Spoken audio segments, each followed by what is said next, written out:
takot sila kay Senator Marcoleta. Yan ang tinitingnang dahilan kung bakit nagkaroon ng tensyon nakaraan dyan sa Senado.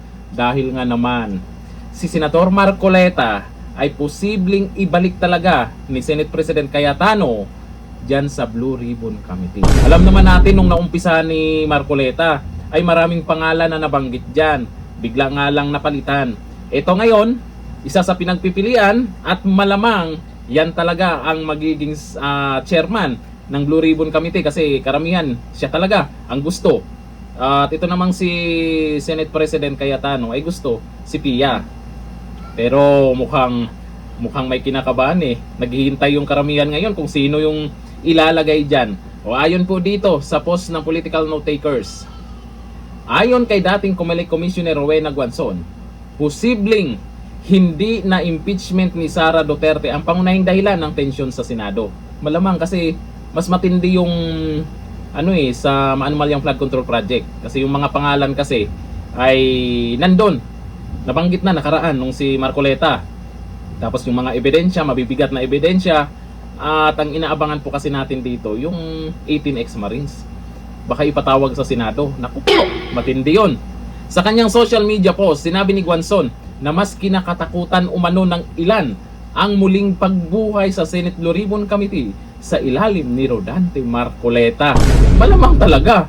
Kasi kung napanood nyo po nung si Senator Marcoleta pa lang ang chairman ng Blue Ribbon Committee bago mapalitan ni Ping Lacson ay matitindi yung mga lumalabas na pangalan dyan. Mga nabanggit na pangalan na di umano ay yun na yun. Natutumbok na daw yung mastermind. Kaya biglang nataranta yung iba dyan sa Senado at bigla-biglaan na lang napalitan si Marcoleta, napalitan yung Senate President. Pero ito ngayon ay mukhang kaabang-abang talaga to. Kasi kung si Pia Cayetano naman ang magiging chairman ng Blue Ribbon Committee, okay naman, magaling din naman yan at galit din talaga sa korupsyon yan. Pero mas maganda talaga pag si Marcoleta kasi naumpisahan na niya. Ayon pa sa kanya, maaaring may mga pangalan umanong mabunyag kaugnay ng issue sa flood control funds kapag nagpatuloy ang investigasyon. Ay hindi naman papayag siguro si Senator Marcoleta na ay tuluyan na lang kalimutan itong Maanumalyang flood control projects. Kasi hindi pa kulang pa yung ginawa ni Senator Ping Lacson eh. Ando na kasi tayo dati.